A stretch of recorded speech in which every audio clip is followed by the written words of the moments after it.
Après avoir fait un tour de Venise en kayak, nous revenons vers la place Saint-Marc, le cœur de la Sérénissime. Nous allons visiter ensemble le Palais des Doges, la basilique, monter au sommet du Campanile et faire un tour au musée Correr.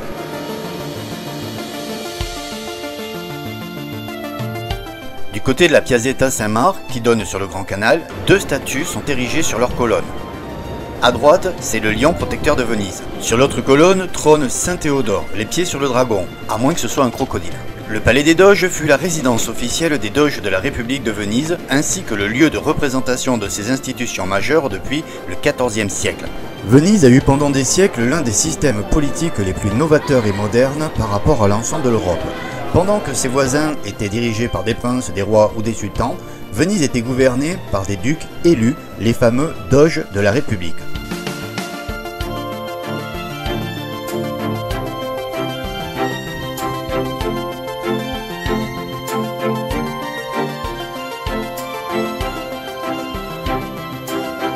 Contrairement aux façades extérieures, la cour intérieure du palais, la cour des sénateurs, ne présente aucune unité.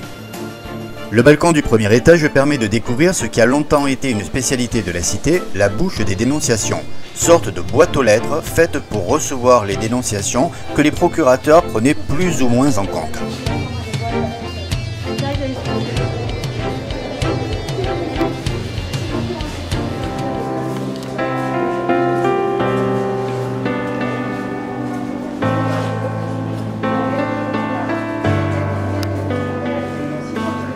La Scala d'Oro est sans doute l'escalier le plus riche au monde. Il doit son nom à la magnificence de sa décoration de style classique avec des stucs blancs et or. Cet escalier conduit au centre du pouvoir de la Sérénissime. La salle des quatre portes servait d'antichambre. Le plafond est magnifiquement orné de stucs de Vittoria et Bombarda et de peintures du Tintoret. Les toiles murales sont de Titien et d'autres sont attribuées au fils de Véronèse. La salle du collège était destinée à la réception des ambassadeurs. Le plafond, très riche en ornements et dorures, est jugé comme un des plus beaux du palais. Il est divisé en 21 carrés. Paul Véronèse y en a peint 17, ainsi que la magnifique toile au-dessus du trône. Les tableaux sur le panneau en face sont de Tintoret.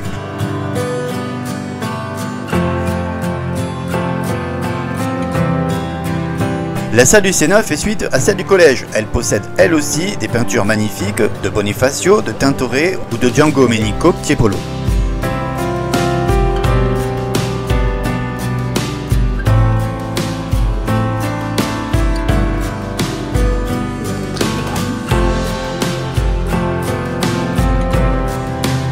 La salle de la boussole formait l'antichambre du Conseil des 10 et des 3 inquisiteurs. L'étage se conclut avec l'accès à l'armurerie.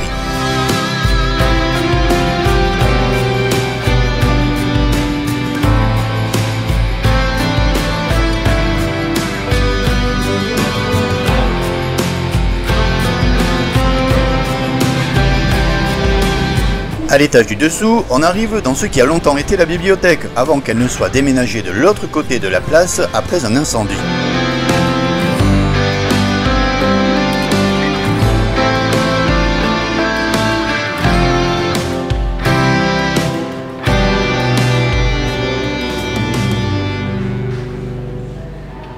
On pénètre maintenant dans la salle du Conseil majeur, qui est la plus grande du Palais des Doges, avec ses 54 mètres de longueur, ses 25 mètres de largeur et plus de 15 de haut. Si aujourd'hui la salle présente à l'œil du visiteur un aspect surprenant, on peut aisément s'imaginer son caractère impressionnant lorsque le Doge, entouré de ses conseillers, des 500 sénateurs, des chevaliers de l'étoile d'or et des nobles de tout grade, se rassemblaient pour prendre les décisions les plus importantes de l'État. La salle est grandiose et spectaculaire, avec ses peintures de Jacob Tintoret, de Véronèse, de Palma le Jeune, de Jules Dalmoro, de Frédéric Zuccaro, André Vincento, Dominique Robusti, François et Léandre Bussano et bien d'autres encore.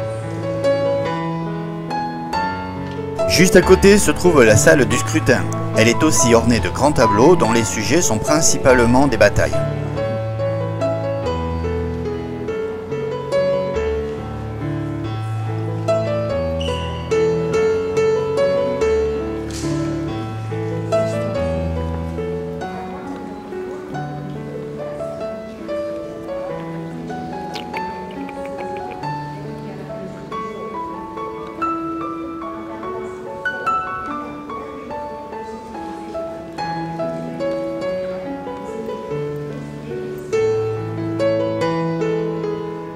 Les fenêtres, quant à elles, offrent un très beau point de vue sur la cour des sénateurs.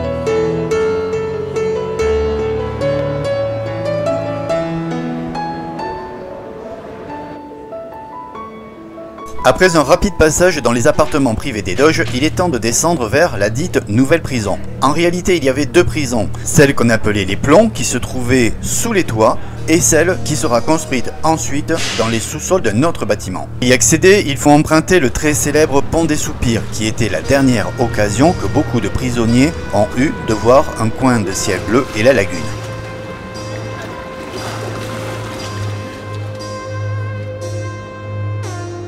On plonge maintenant dans le dédale étroit des cachots.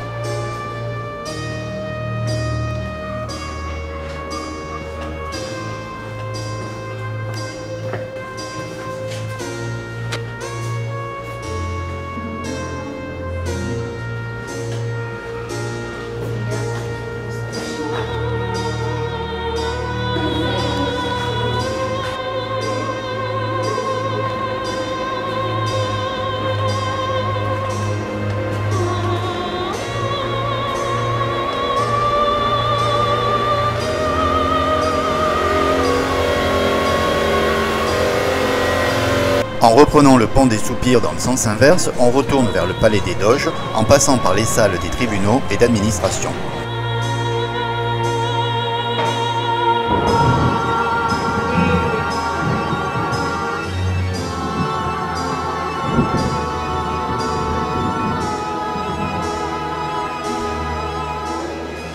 On regagne la grande cour où on va sortir par ce qui était à l'origine l'entrée des invités de marque de la cité. On peut admirer l'escalier des géants avant de rejoindre la place Saint-Marc en sortant par la porte de la Cata.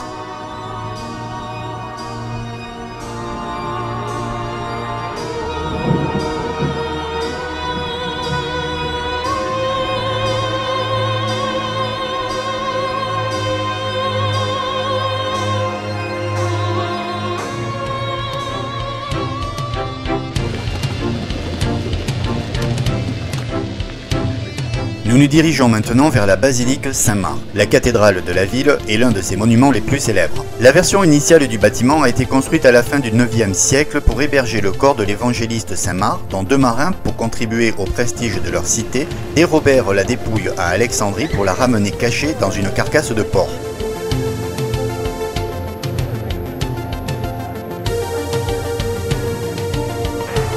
Les mosaïques surmontant les portails sont pour la plupart postérieures au XVIIe siècle, à l'exception de la plus à gauche qui illustre l'arrivée du corps de Saint-Marc et son inhumation dans la basilique.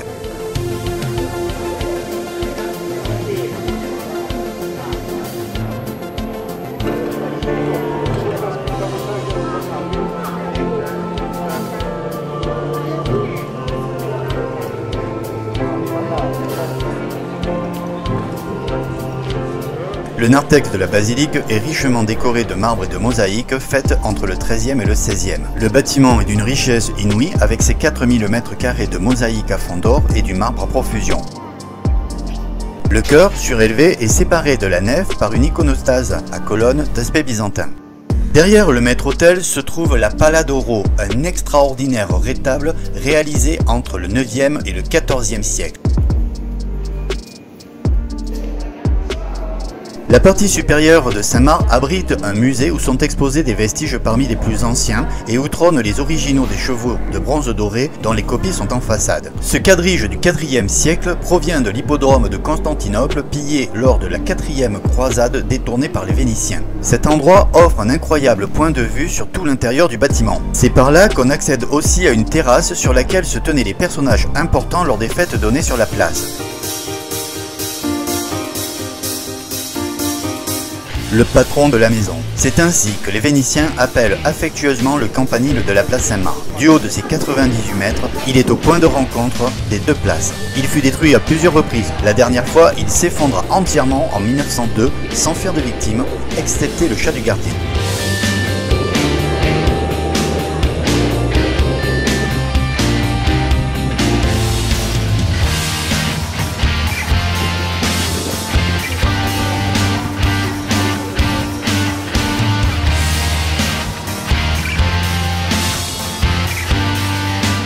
Les 5 cloches du campanile rythmaient la vie de la République. La plus puissante, la Marangona, mère de toutes les cloches, appelait les charpentiers de l'arsenal au travail. Elle convoquait aussi aux réunions du Grand Conseil. La Mezza Terza, quant à elle, appelait aux réunions du Sénat. Depuis le sommet, on peut observer la totalité de la cité et y repérer tous les sites dignes d'intérêt.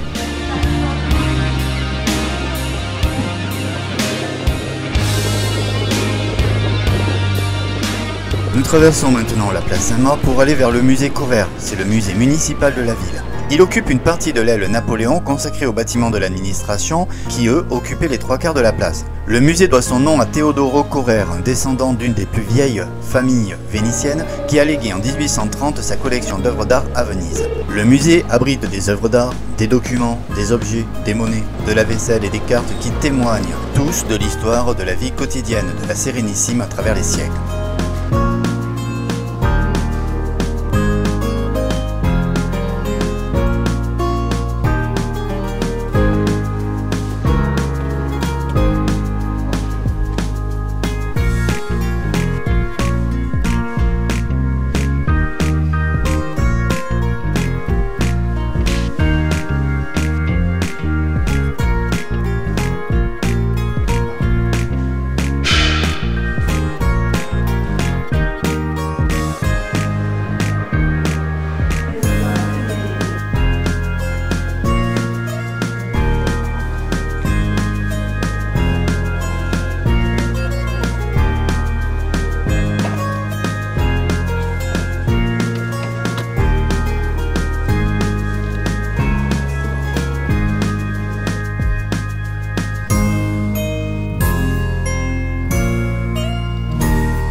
J'espère que cette balade au cœur de Venise vous aura donné envie de venir voir ou revoir cette majestueuse ville.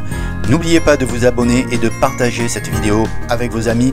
Je vous retrouve dans d'autres vidéos à Venise ou dans une 50aine d'autres destinations. À bientôt.